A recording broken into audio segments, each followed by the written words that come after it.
Hello everyone, this is MS Manas and today I welcome you all in the study plan 2.0।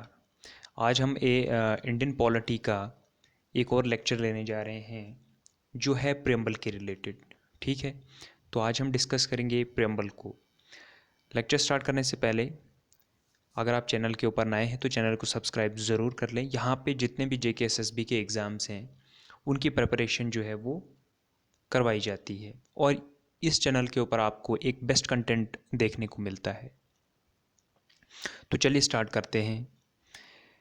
Preamble ये क्या है? Preamble जो है it is an introduction or the preface of constitution or it is a summary or essence of the constitution.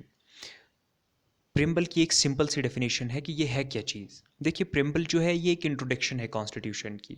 मतलब आप ऐसे मान सकते हैं कि जैसे जब भी कोई चैप्टर जो है वो स्टार्ट होता है, मान के चले कि जब भी कोई बुक खुलती है तो उसका एक इंडेक्स होता है, उसकी एक समरी होती है कि इसके अंदर हमें क्या क्या देखने को मिलेगा। तो वो चीज़ जो है कि कॉन्स्टिट्यूशन के अंदर क्या क्या है और कॉन्स्टिट्यूशन हमारा किसके साथ डील करता है वो हमारा प्रेम्बल बताता है। ठीक है, तो ये प्रेम्बल जो है ये लाया कहाँ से?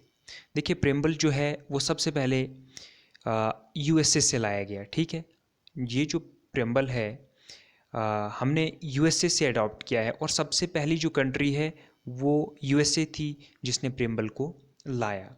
उसके अलावा अगर हम बात करें तो प्रेम्बल को हमने ऑब्जेक्टिव रेजोल्यूशन पास किया था 13 दिसंबर 1946 को। कॉन्स्टिट्यूएंट असेंबली हमारी फॉर्म्ड हुई थी और उसमें 13 दिसंबर 1946 को एक ऑब्जेक्टिव रेजोल्यूशन जो है वो पास किया गया था जिसके अंदर हमारा प्रेम्बल जो है उसको लाया गया था और ये अडाप्ट किया गया था। देखिए, प्रेम्बल जो है वो रेजोल्यूशन के थ्रू 13 दिसंबर 1946 को लाया, लेकिन इसको अडाप्ट कब किया गया? 22 जनवरी 1947 को। ठीक है, नेक्स्ट अगर हम एक और पॉइंट की बात करें तो हमारा प्रेम्बल जो है वो सिर्फ एक ही बार अमेंड किया गया है। ठीक है, 42nd अमेंडमेंट 1976 के अंदर। मतलब कि हमारे प्रेम्बल के अंदर 46th अमेंडमेंट 1976 के अंदर एक चेंज लाया गया है। ठीक है, एक ही बार ये अमेंड हुआ है, एक ही बार इसमें बदलाव लाया गया है। और इसमें क्या बदला गया है, क्या इसके अंदर नया ऐड किया गया है? तो इसमें 3 नए वर्ड जो हैं 42nd अमेंडमेंट 1976 को 3 वर्ड जोड़े गए जो थे सोशलिस्ट, सेकुलर और इंटीग्रिटी। 3 वर्ड, नए वर्ड जो हैं हमारे प्रेम्बल के अंदर जोड़े गए। उसके अलावा ये जो 42nd अमेंडमेंट 1976 है इसे मिनी कॉन्स्टिट्यूशन भी कहा जाता है। याद रखिए, ये क्वेश्चन जो है डायरेक्टली आपके एग्जाम में पूछा जाता है। तो इस अमेंडमेंट को, किस अमेंडमेंट को 42nd अमेंडमेंट 1976 को मिनी कॉन्स्टिट्यूशन भी कहा जाता है और ये एनफोर्स किया गया था during emergency by Indira Gandhi. ठीक है, बिल्कुल इजी है। उसके अलावा अगर हम बात करें तो प्रेम्बल का मोटो क्या है? प्रेम्बल के ऊपर एक लाइन है कि हम अभी आप देखेंगे कि प्रेम्बल कैसा दिखता है।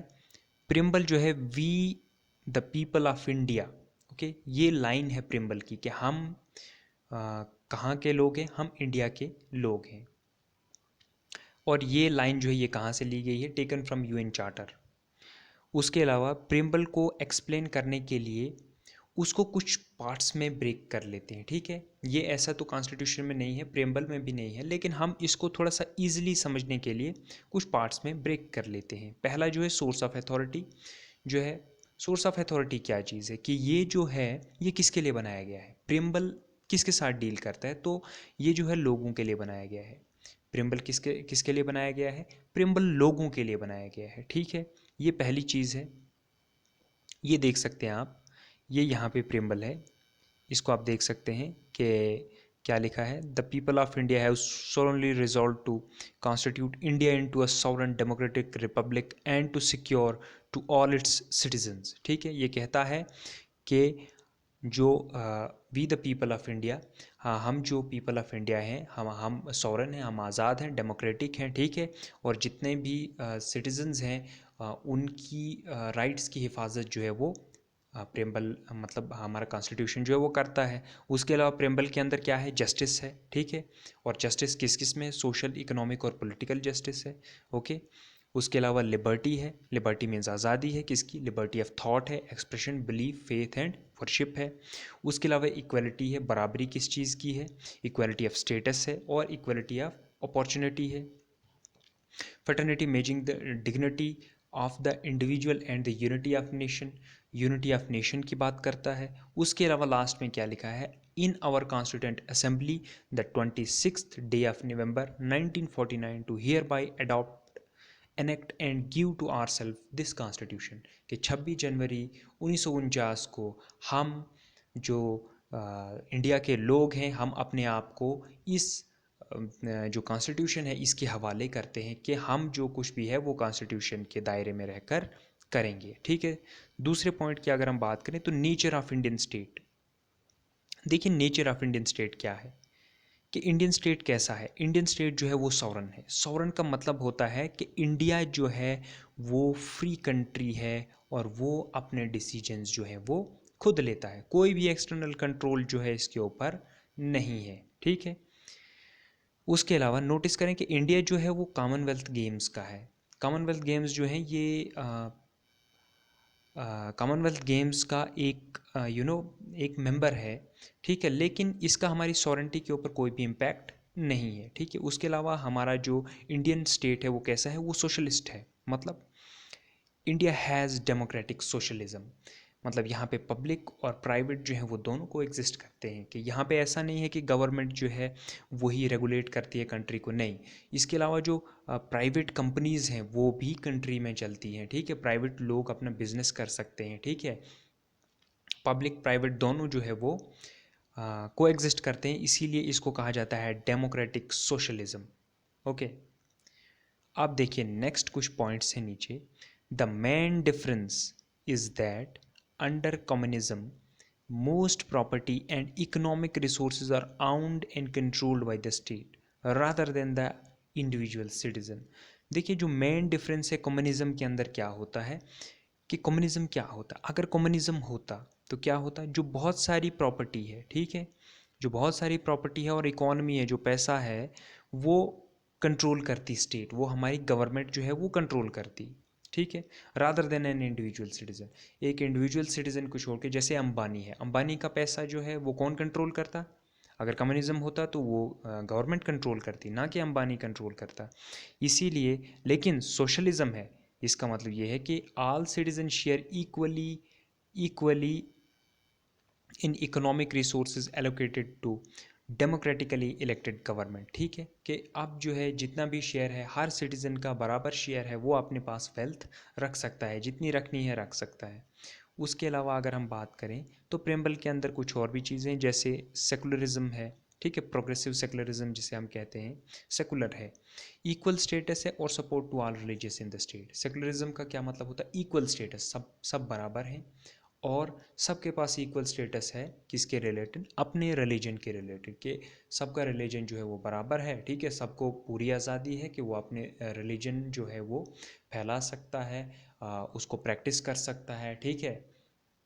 तो इसे हम क्या कहते हैं, सेकुलरिज्म कहते हैं। उसके अलावा हमारा जो इंडियन स्टेट है वो डेमोक्रेटिक है, मतलब सुप्रीम पावर जो है in the hand of people. Democratic का क्या मतलब होता है, कि जितनी भी पावर है वो किसके पास है, वो लोगों के पास है, जिसे हम कहते हैं universal adult franchise. Universal adult franchise जो है वो क्या होता है, वो ये होता है कि जब आप वोट करने के लायक हो जाते हैं तो उसे हम क्या कहते हैं, यूनिवर्सल अडल्ट फ्रेंचाइज। और यहाँ पे 18+ जो है वो वोट इंडिया के अंदर कर सकते हैं, ठीक है।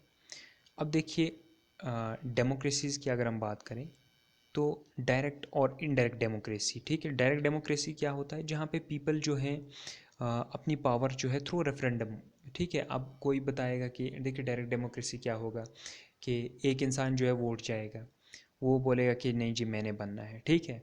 तो उसमें क्या होगा, जो बाकी लोग हैं वो भी कहेंगे हाँ जी ठीक है, 2-4 वोट दे देंगे और वो इंसान जो है वो वहाँ का प्राइम मिनिस्टर या प्रेसिडेंट बन जाएगा। लेकिन इनडायरेक्ट डेमोक्रेसी में क्या है, ऐसा नहीं होगा, लोग जो हैं वो इलेक्ट करेंगे, ठीक है।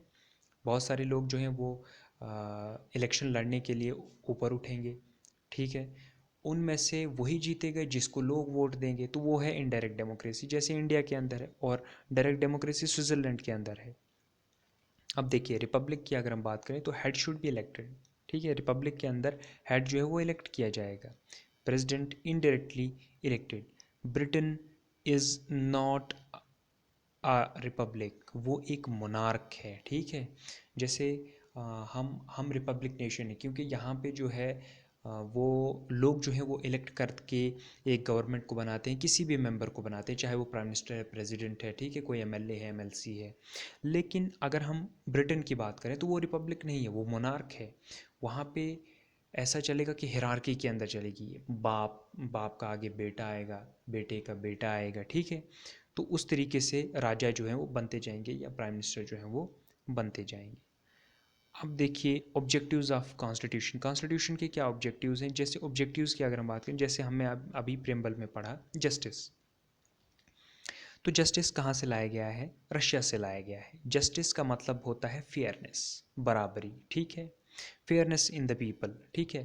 फेयरनेस, बराबरी होनी चाहिए, क्लियरिटी होनी चाहिए और ईमानदारी होनी चाहिए, उसे हम जस्टिस कहते हैं। जस्टिस जो है वो तीन तरह का है, सोशल के सोशल कोई डिस्क्रिमिनेशन नहीं होनी चाहिए, सब लोग बराबर हैं, ठीक है। दूसरा जस्टिस कौन सा है प्रेम्बल में, इकोनॉमिक, रिच और पोअर जो है वो दोनों सेम है, ठीक है।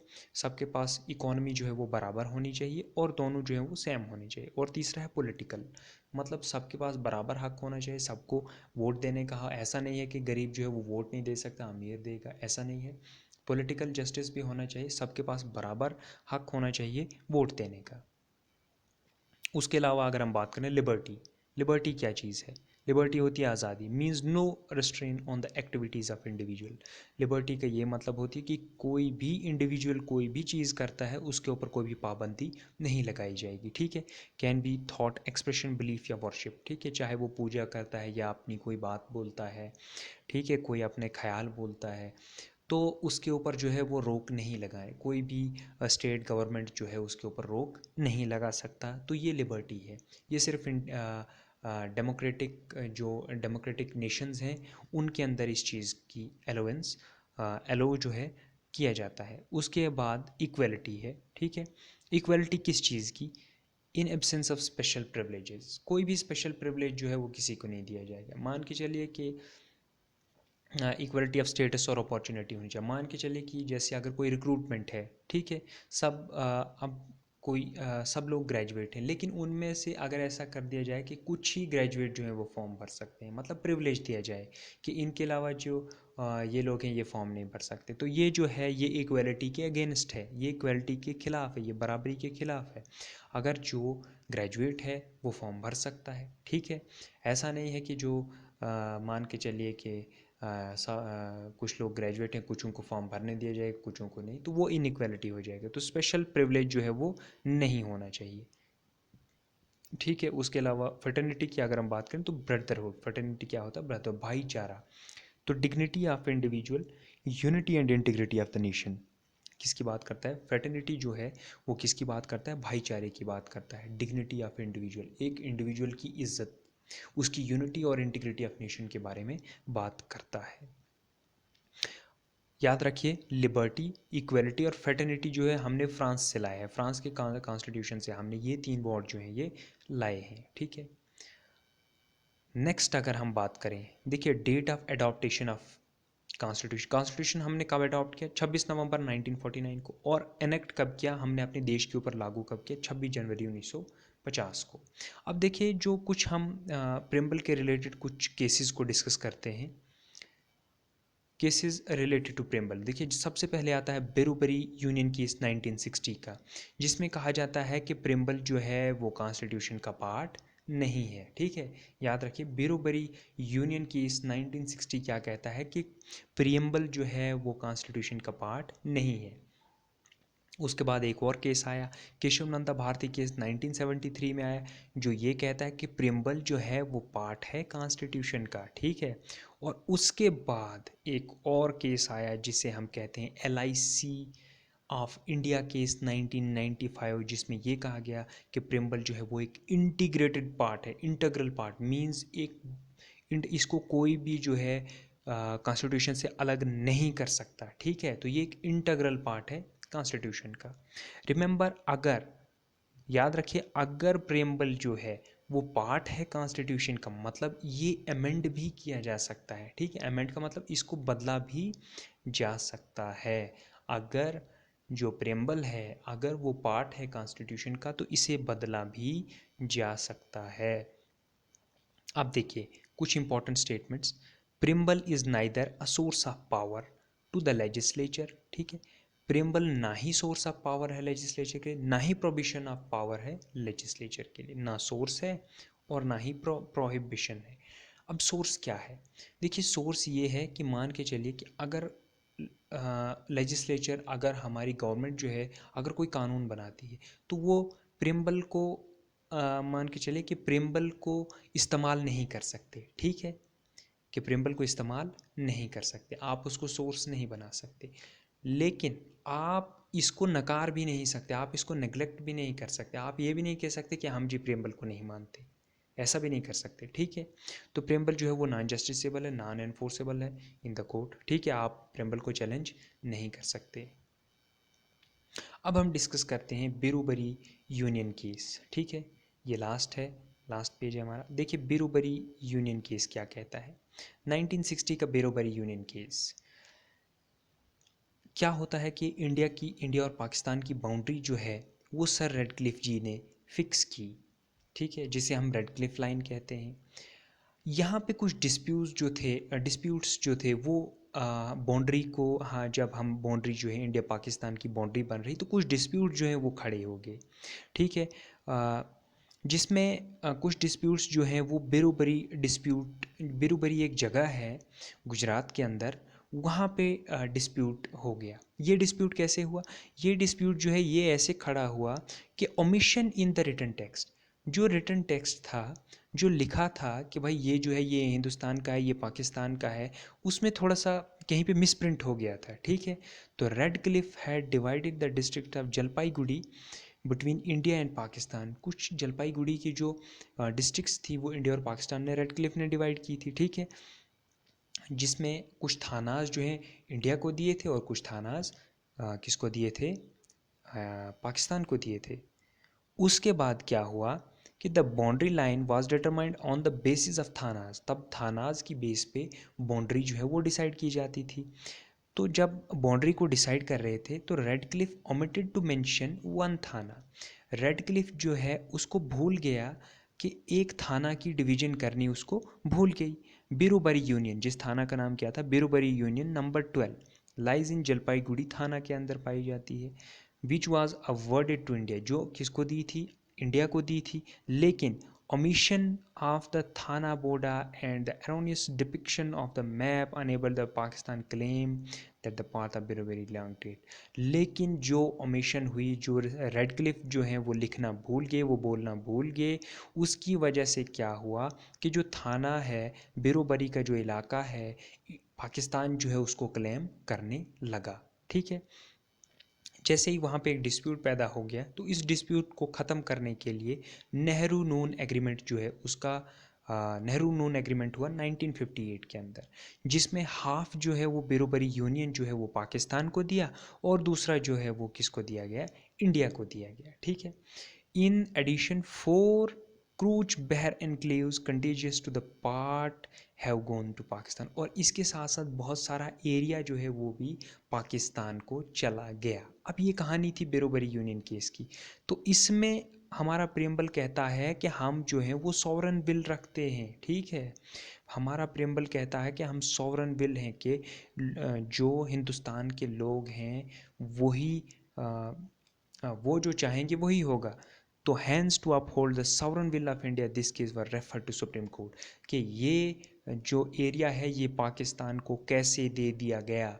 और इस सॉवरन विल को चैलेंज करने के लिए जो लोग थे वो सुप्रीम कोर्ट के, कि हमारी मर्ज़ी के ख़िलाफ़ जो है ये एरिया जो है ये पाकिस्तान को दिया गया, हम सुप्रीम कोर्ट में जाते हैं as to determine the eligibility of parliament to transfer the territory of India, कि ये जो है ये कैसे ट्रांसफ़र किया जाता है, which might go against the will of the people. ठीक है, तो तब जो है सुप्रीम कोर्ट ने ये डिसीजन दिया था कि प्रिम्बल जो है वो पार्ट नहीं है, किसका, कॉन्स्टिट्यूशन का पार्ट नहीं है। ठीक है, तब इसको क्या कहते हैं वो रिजेक्ट कर दिया था। ठीक है, लेकिन उसके बाद एक और आया, केशव नंदा भारती केस आया 1973 के अंदर, जिसमें कहा गया कि ये जो प्रेम्बल है ये पार्ट ऑफ कॉन्स्टिट्यूशन है। ठीक है, उसको भी हम नेक्स्ट लेक्चर्स में डिस्कस करेंगे। एंड अभी के लिए इजाज़त लेते हैं। और अगर आपको लेक्चर अच्छा लगा हो तो कमेंट सेक्शन में ज़रूर मेंशन करें, एडवांटेजेस और डिसएडवांटेजेस को ज़रूर कमेंट सेक्शन में मेंशन करें, और चैनल को सब्सक्राइब ज़रूर कर लें। जितने भी एग्ज़ाम्स हैं उनकी लेटेस्ट अपडेट पाने के लिए स्टडी प्लान को ज़रूर सब्सक्राइब करें। Thank you so much.